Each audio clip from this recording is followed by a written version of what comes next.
जी हाँ दोस्तों, नमस्कार। तो सबसे पहले मैं अपने सभी विद्वान साथियों को, विषय बहनों को, सभी प्रिय मित्रों को जितेंद्र क्लासेस की इस ऑनलाइन कक्षा की तरफ से और मैं अपनी तरफ से आप सभी लोगों को बहुत बहुत अतल दिल की गहराइयों से स्वागत करता हूँ, साधुवाद देता हूँ और अभिनंदन करता हूँ। दोस्तों, आज हम बात करने वाले हैं बिहार पीसीएल की वैकेंसी को लेकर, जो हमारे मित्र बहुत अच्छे से लगे हुए थे, तैयारी जिनकी काफी बेहतर चल रही हो थी। आखिर उनकी भी तैयारियों में कहीं ना कहीं गिरावट देखने को जरूर मिला है जब से ये आरक्षण का मुद्दा आ गया है। क्या होगा आगे, क्या नहीं होगा, कैसे आपको तैयारी करना है, किस चीज की तैयारी करना है, क्या ये वैकेंसी लंबी खींचेगी। बहुत सारे लोग आपसे कह रहे हैं कि सितंबर में एग्जाम हो जाएगा, क्या वो बात सच थी? अब आपके सामने सारी चीजें आ चुकी है ना दोस्तों। और जबकि मैंने बताया था आपका एग्जाम काफी लेट होगा, नवंबर तक होगा। हालांकि अब क्या होगा, क्या आपको करना है? स्टूडेंट आरक्षण का मुद्दा आखिर जो उठा है, रीजन क्या था, आखिर इसके साथ क्या होना चाहिए? ध्यान से सुनना स्टूडेंट, इस वीडियो में आपको सारी चीजें मैं बताऊंगा, वही आपको करना है। बिल्कुल आपको परेशान होने की जरूरत नहीं है।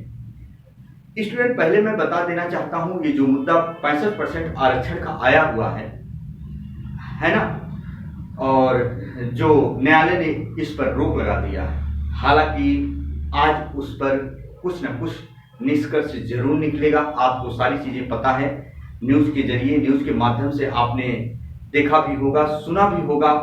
कई लोग तरह तरह के आपसी वार्तालाप भी किए होंगे उस बिंदु के बारे में। दोस्तों, आपका भाई, आपका दोस्त, जो आप सभी लोगों के सामने रूबरू मुखातिब हुआ है, आज इसी के बारे में बताने आया।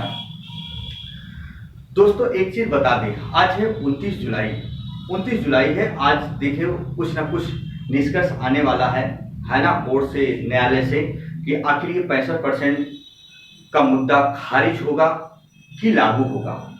पहली बात तो ये है, वो कोर्ट की बात है ना, तो उसमें किसी शिक्षक गण की बस की बात है कि उसमें इंक्लूड होकर कुछ जो है सुधार कर दे, ना तो याद रखना किसी के बस में है। वो कोर्ट क्या करता है दोस्तों, खारिज करता है कि जो है उसको अलाउ करता है, उसके बस में। बात आती है, स्टूडेंट बीच में बेचारे बहुत परेशान है, मेरे पास कमेंट किए, मैंने देखा दूर दराज एरिया से कमेंट करते हैं। और मेरे शिक्षण संस्थान में जो बच्चे हैं वो भी बहुत परेशान है, वो सुन रहे होंगे तो भी ध्यान से सुन ले, क्योंकि क्लास में बार बार ये चीजें मत पूछना, डिस्टर्ब होती हैं क्लास स्टूडेंट। तो एक चीज मैं बता देना चाहता हूं स्टूडेंट, क्योंकि इसी के बीच आपका एलपी एग्जाम होना है, यानी असिस्टेंट लोको पायलट का एग्जाम भी होना है। और बहुत सारे स्टूडेंट ने, जिन्होंने आईडीआई कर रखा है, उन्होंने फॉर्म फिल किया है। और उन्हीं एलपी की तैयारी करने वालों में से बहुत सारे स्टूडेंट हैं जो बिहार पीसीएल के भी फॉर्म फिल किए थे। आखिर अब ये बच्चे बहुत सस्पेंस में फंस गए हैं। मुझसे बात की, आपसी वार्तालाप की, सर क्या करें? देखिए स्टूडेंट, जो बात है सच में बताता हूं, क्योंकि आप मुझसे बहुत पहले से जुड़े हो और इस चैनल पर वैकेंसी जब नहीं आई थी तभी से सारी चीजें आपको सही जानकारी दी जा रही हैं, और मुझे आप फॉलो किए होंगे तो आप ऑटोमेटिक जान रहे होंगे जो आज तक मैंने जानकारी दी है। तो स्टूडेंट, एक चीज बता देता हूं, आज कल में जो भी निर्णय आना होगा आ जाता है। तो एक चीज आपको हमेशा याद रखना है, अब वो 65% आरक्षण का मुद्दा जो है ना, कोर्ट क्या करता है क्या नहीं करता है वो तो बात की बात है। लेकिन दोस्तों, अगर ये मुद्दा लटकता है, ध्यान से सुनिएगा, मुद्दा लटकता है, क्योंकि अभी जो है साइट ओपन नहीं हुई है और नए आवेदन उसी के होने हैं स्टूडेंट, जो स्टूडेंट अभी आवेदन नहीं किए हैं, जो नए रजिस्ट्रेशन करेंगे, नए स्टूडेंट जिन्होंने फॉर्म फिल नहीं किया है। वो पुराने बच्चों के लिए नहीं है, पुराने बच्चों के लिए बिल्कुल भी नहीं है। और जिनके एरर हो गए हैं फॉर्म में, अगर वो सोचे कि करेक्शन करें तो करेक्शन करने की कोई जरूरत नहीं, उससे परेशान बिल्कुल मत होना, उससे कुछ भी नहीं होगा। मैंने कई बार वीडियो में आपको सूचित किया है। हाँ, अगर आरक्षण को लेकर कोई भी नई चीज आती है सामने, तो उसके अकॉर्डिंग याद रखना, आयोग हो सकता है करेक्शन का ऑप्शन दे आरक्षण को लेकर, कि आप आरक्षण को सही फिल कर पाए। लेकिन कब? जब ये कोर्ट का फैसला आ जाएगा तब। और कोर्ट का फैसला भी इतनी जल्दी आने वाला नहीं है स्टूडेंट, जो मैं आपको बता रहा हूं। अगर कोर्ट का फैसला आता है 65% आरक्षण को लेकर, तो करेक्शन के लिए आपको समय दिया जाएगा। करेक्शन के लिए उसमें एक स्थान आएगा फॉर्म में, आप लोग करेक्शन कर दीजिएगा। लेकिन और त्रुटि के लिए आता है कि नहीं आता है, अब वो किसी को नहीं पता है। ध्यान से सुनना स्टूडेंट, क्योंकि आप मेरे छोटे भाई हो, मेरे प्यारी ऋषि बहनें हैं जो मुझे दूर दराज एरिया से सुन पा रहे हो, मेरे प्यारे विद्वान साथी छोटे भाई, तो कभी गलत आपको इंफॉर्मेशन नहीं दी जाएगी, इतना याद रखना। अच्छा, पूरी बात सुनिएगा ध्यान से। ये वैकेंसी स्टूडेंट याद रखना, अभी तो फॉर्म रीओपन होगा, जो बच्चे नए आवेदन करने होंगे वो करेंगे। हालांकि बहुत ज्यादा फॉर्म नहीं पड़ेंगे। पहली बात तो ये, लोगों की अफवाहों से दूर रहना। वहीं तरह तरह के लोग कमेंट करते थे सितंबर में पेपर हो जाएगा, ये हो जाएगा, वो हो जाएगा, तमाम दुनिया ड्राम ऐसे बातें करते थे आपसे। पहले ये गौर से सुनो, लोग क्या कहते हैं दोस्तों। लोगों की बातें सुनोगे तो सुन सुन के परेशान रहोगे, दिन भर यही परेशान रहोगे सुनकर। क्या करना है, वही लोग कह रहे थे कि 4 लाख फॉर्म पड़ा है स्टूडेंट। 4 लाख मैंने भी बताया था, एग्जैक्ट आपको बताया था, वीडियो आपने देखा होगा। लेकिन स्टूडेंट मैंने एक वीडियो बनाई थी, मैंने कहा था उसमें से कुछ फर्जी रजिस्ट्रेशन होते हैं, जो रजिस्ट्रेशन करके स्टूडेंट आते हैं कि कितने फॉर्म फिल हुए हैं। वही दोस्तों बात सामने आई कि लगभग लाख रजिस्ट्रेशन फर्जी हुए थे, 3 लाख करीब फॉर्म पड़े थे। बिहार पीसीएल में जो 2600 पोस्ट आई उसमें 3 लाख फॉर्म पड़े थे। और टेक्निकल पे मैं रियल बता दूं, जो मैंने बताया था 1.5 लाख पौने 2 लाख फॉर्म उतने ही पड़े हैं, उससे ज्यादा नहीं पड़े हैं टेक्निकल में। तो अब देखिए दोस्तों, जो एलपी वाले स्टूडेंट हैं, जो हमारे बिहार पीसीएल वाले हैं, पहली बात तो मैं ये बताना चाहता हूं स्टूडेंट, मैं आपसे बार बार कहता हूं, एक हाथ से 2 तरबूज कभी नहीं उठा पाओगे। एक हाथ से 2 तरबूज कभी उठाने का प्रयास भी मत करना। दोनों में से दोनों एको तरबूज आपके हाथ में आएगा नहीं, अगर एक साथ 2 तरबूज उठाना चाहेंगे। मैंने बार बार आपसे कहा स्टूडेंट, एक चीज की तैयारी करो जिधर आपकी अंतरात्मा गवाह करे कि मैं ये चीज निकाल ले जाऊंगा, उसी पर जुट जाइए।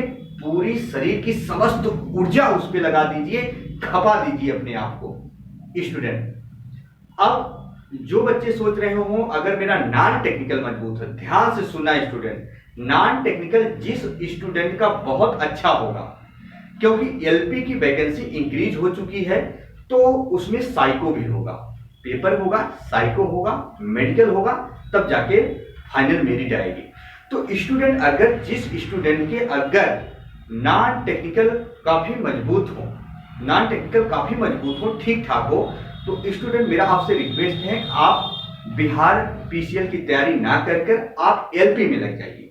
वहीं बहुत सारे स्टूडेंट मेरे साथ जो अपने विचारों को उन्होंने अपने विचारों को अभिव्यक्त किया, सामने किया, जो एक दूसरे से दूर संचार या तार के माध्यम से मुझसे उन स्टूडेंटों ने आपसी वार्तालाप की।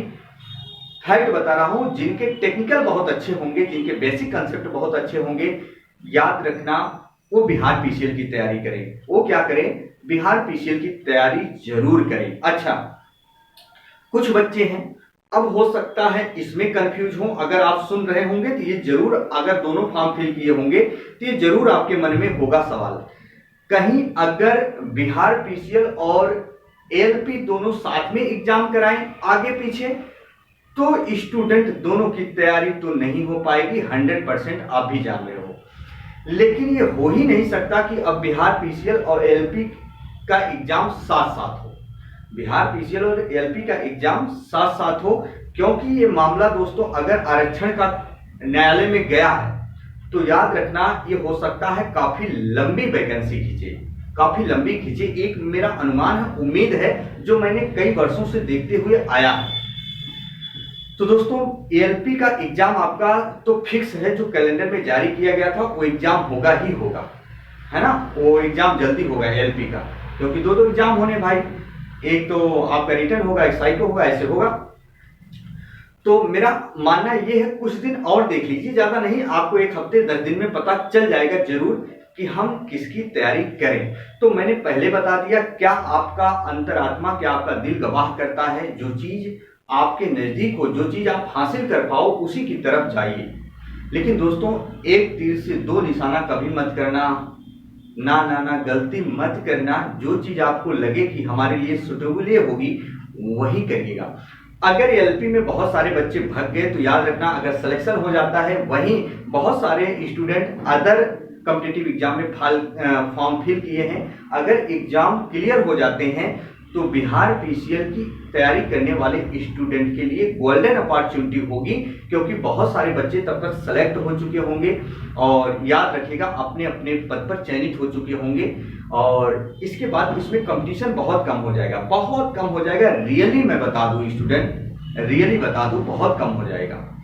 तो तब तक जो स्टूडेंट टेक्नीशियन का डाले हैं, एलपी का डाले हैं, तमाम वैकेंसियां हैं जहां जहां इन्होंने फॉर्म फिल किया है, तब तक आप तैयारी करते रहो स्टूडेंट, है ना। हालांकि वहीं कुछ स्टूडेंट का कहना है कि सर एग्जाम कब तक होगा, सर एग्जाम कब तक होगा। तो बेटा ध्यान से सुनो, मैं आपको कभी गलत राय नहीं दूंगा, गुमराह नहीं करूंगा। ये कोई अभी नहीं बता सकता है कि एग्जाम कब होगा। लोग क्या सोचते हैं, मैं आपको एक चीज दे दिया बस यही पे एग्जाम होगा। मैं रियल बताऊं, सब कह रहे थे सितंबर में होगा, वहीं एक आध दो बच्चे गलत कमेंट कर दिए थे, सर आपको नहीं पता है, सभी लोग कह रहे हैं सितंबर में एग्जाम होगा। सितंबर में एग्जाम अब लोग कराएं कि कब होगा, उनसे पूछिए जरा कब होगा। स्टूडेंट भगवान कोई नहीं है, वो आयोग तय करेगा, वो आरक्षण तय करेगा कि कितने जल्दी कोर्ट उसको खारिज करता है कि निर्णय देता है ना। तो मेरा यह मानना है दोस्तों, अगर ये जल्दी निर्णय आ जाता है तो आपका एग्जाम अगर 15 से 20 दिन में ये आ जाता है या आज कुछ निर्णय आता है, तो याद रखना एग्जाम आपका नवंबर में 100% कंडक्ट करा लिया जाएगा, 100% दोस्तों। लेकिन सितंबर में दुनिया की कोई ताकत नहीं है जो करा ले।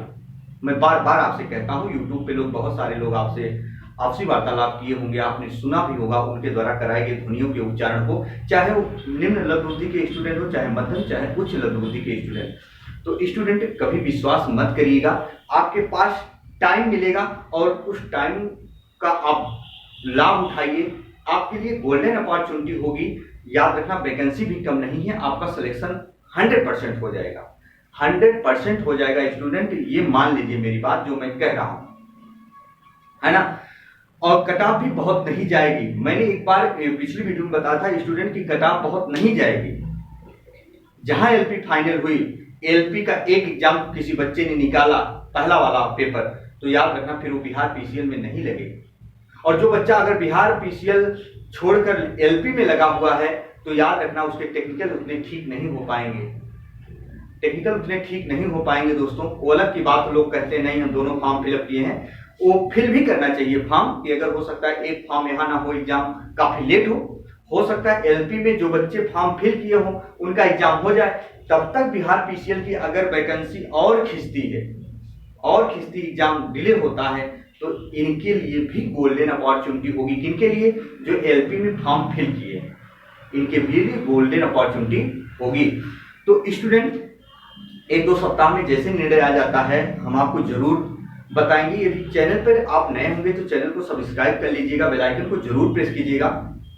अगर कोई नई जानकारी मुझे मिलती है तो मैं जरूर आपको सही जानकारी, एथेंटिक जानकारी इस वीडियो के माध्यम से आप तक पहुंचाने का प्रयास जरूर करूंगा स्टूडेंट। और आप स्टूडेंट, एक बार मैं आपसे रिक्वेस्ट करता हूं, अगर आपका दिल फिर गवाह करे कि बिहार पीसीएल की तैयारी करना है, उसी की करना। अगर लोको पायलट में लगना है तो उसी की करना। जीवन में हमेशा याद रखना, एक अगर झोले में, जिसको देशज भाषा में झोला कहा जाता है, थैले को, एक झोले में एक साथ कई तरह के ऑब्जेक्ट यानी वस्तु को लेकर चलोगे ना, अगर मन में तरह तरह के कई ख्याल लेके चलोगे ना, तो आपको भ्रमित करते रहते हैं और दिनचर्या में आप अच्छे से पढ़ाई नहीं कर पाओगे। दोस्तों एक चीज अगर आप उठा लेते हैं तो याद रखना, उस पर आप फोकस कीजिए, डेली बेस पे पढ़िए, रेगुलर पढ़िए। क्या होता है क्या नहीं वो हम आपको जरूर बताएंगे, सही जानकारी देंगे। तो हिंदी की क्लास आपकी रेगुलर चल रही स्टूडेंट, प्लेलिस्ट में आपकी वीडियो पड़ी हुई है। मैंने आपसे क्या कहा था? मैंने आपसे कहा था हिंदी ग्रामर हम आपका कंप्लीट करवाएंगे स्टूडेंट, इसके बाद प्रैक्टिस करवाएंगे। दुनिया की कोई ताकत नहीं है जो आपको 10 में 10 लाने से रोक दे स्टूडेंट। मैं फिर कह रहा हूं, लेकिन आपको लगना पड़ेगा, पढ़ना आपको पढ़ना पड़ेगा दोस्तों। किसी प्लेटफॉर्म से यदि आप जुड़े हैं तो 10% प्लेटफॉर्म का योगदान होता है, बाकी मेहनत आपको करनी है। कोई कुछ भी कहे, कहे दोस्तों। इसी के साथ आपका भाई, आपका दोस्त अपनी वाणी को विराम देता है। फिर हम मिलेंगे नए बिंदु के साथ। तब तक के लिए मित्रों, जय हिंद, जय भारत।